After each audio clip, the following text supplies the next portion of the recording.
বন্ধুরা, আজকে নীল ষষ্ঠী। সব মারা সন্তানদের জন্য নীল ষষ্ঠী করে থাকে। তো আমি শিবের জন্য কি কি নিয়ে এসেছি দেখাচ্ছি। ডাব আর এই যে ফল, কারণ গোটা ফল দিতে হয়, আম গোটাওয়ালা। আর সমস্ত আমি ঘি, মধু, গঙ্গার জল, দুধ আমি একসাথে ডাবের জল মিক্সড করে শিব বাবাকে চড়াবো, দিয়ে আমি বসাচ্ছি। তো আজকে সব মারা সন্তানদের জন্যই নীল পুজোটা করে থাকে। আমি আজ 29 বছর নীল পুজো করছি। তো সন্তানরা যাই হোক না কেন, তাদের মনের কামনার জন্য আজকের মাদেরকে উপাসটা করা উচিত। আর সব থেকে বড় কথা, আজকের আমার দুটো উপাস একসাথে পড়ে গেছে। আজকের একাদশী পড়েছে, আবার নীল পুজো।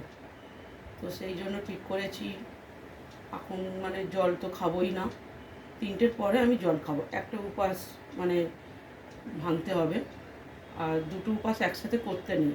একাদশীটা তো আর বন্ধ করতে পারবো না, সেই জন্য নীলের উপাসটা আমি আপাতত 3টের পরে শেষ করব, আর একাদশীটা থাকবে। তো ঠিক আছে, আমি গুছিয়ে নিই, আমি দেখাচ্ছি।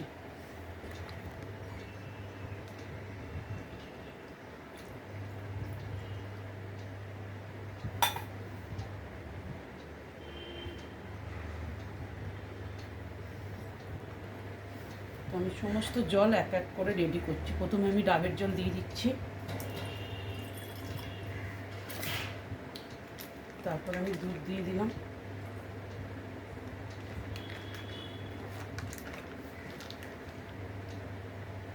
তারপর আমি গঙ্গা জল দিচ্ছি।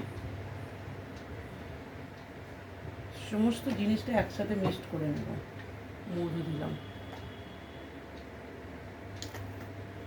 তারপর দিয়ে দিচ্ছি ঘি, দিয়ে একবারে শিব বাবাকে আমি বসিয়ে দেবো। তারপর একটু দিয়ে দিলাম চন্দন, একসাথে দিয়ে দিলে আলাদা করে তাহলে রাখাতে হবে না। তো আজকে শিবের পুজোটা এতটাই ইম্পর্টেন্ট। আর আমি এরকম সময় পুজো করি না, আমি পুজো করি সন্ধেবেলা। যেহেতু আজকে দুটো একসাথে পড়ে গেছে বলে এখন আমি পুজোটা করে নিচ্ছি। মন্দিরে যাই, দুটো পুজো তো করা সম্ভব না, একটা করে নিচ্ছি, কারণ দুটো করা ঠিক না।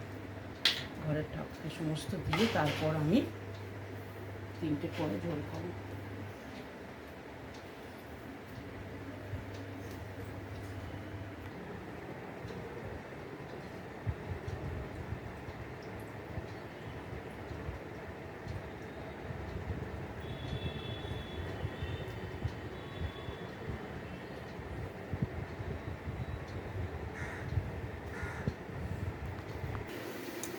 তো সবাইকে একটু রেডি করে দিয়েছি।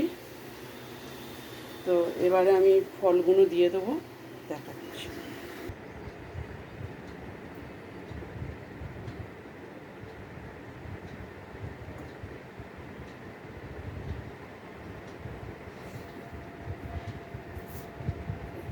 আর মেন হচ্ছে আম, এই আমটা দিতেই হবে।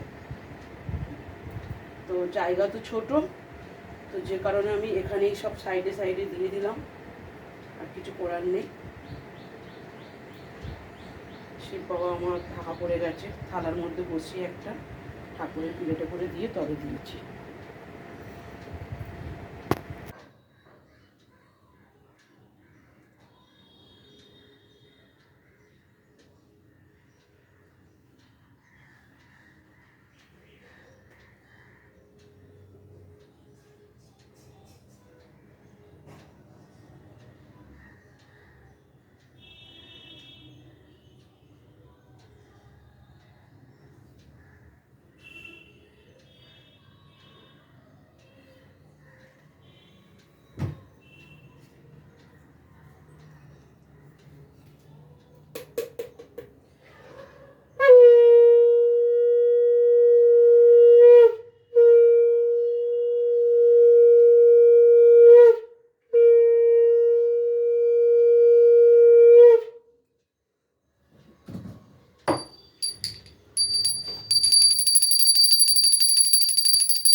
হ্যালো বন্ধুরা, আপাতত আমার পুজোটা শেষ হলো, গরমও হচ্ছে। আর সন্তানদের জন্য এই যে আমি বাতিটা জ্বালিয়েছি, এইটা বাচ্চাদের জন্যই জ্বালিয়েছি। যেহেতু আমি মন্দিরে যাইনি, পুজোটা আমি এখানেই মানে করছি ঘরে। আসলে আমি সন্ধেবেলা পুজো দিই। আর এবছরে আমি তো মন্দিরে যাব না, দুটো উপাস একসাথে পড়েছে, একাদশী আবার ফের নীল পুজো। সেই জন্য আমি ঘরেই সমস্ত পুজোর ব্যবস্থাটা করে নিলাম। আর পুজোটা আমার হয়ে গেছে। আপাতত 11টা বাজে, পুজোটা আমি শেষ করেছি। 3টের সময় আমি জল খাবো, তারপরে আমার পুজোটা শেষ হবে, একটা লীল পুজোটা। কারণ দুটো উপাস একসাথে করতে নেই, আমি আগে বলেছি। আর আজকের দিনে উপাসে আমার একটা কারণ আছে। আজকের আমার মেয়ের 29 বছর 1 মাস হলো। তো আজকের ওর জন্যই আমি উপাসটা করি, যেহেতু আমার শ্বশুরবাড়ি থেকে মেয়ে ছিল না, মেয়ের জন্য মানসিক করেছিল। তবে থেকেই আমি এই উপাসটা, আজকের ওর বয়স ছিল 1 মাস 1 দিন, তবে থেকেই আমি উপাসটা করি।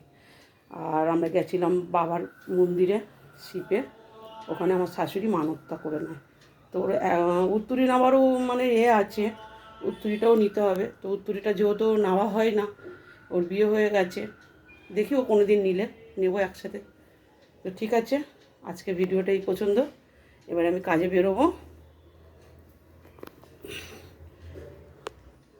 আপাতত ঘরের সব কাজ হয়ে গেছে আমার, অনেকটা দেরি হয়ে গেছে পুজো দিতে গিয়ে।